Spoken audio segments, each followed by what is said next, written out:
Okay, welcome back. Let's talk about measurements.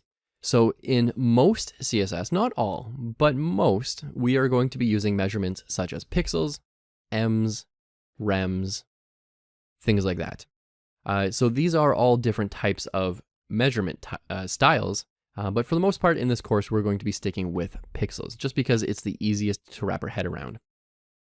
For funsies, if you really want to level up your CSS game right now, you can always go off and Google what an EM is, an M, and you can always go and Google what an REM is, rem.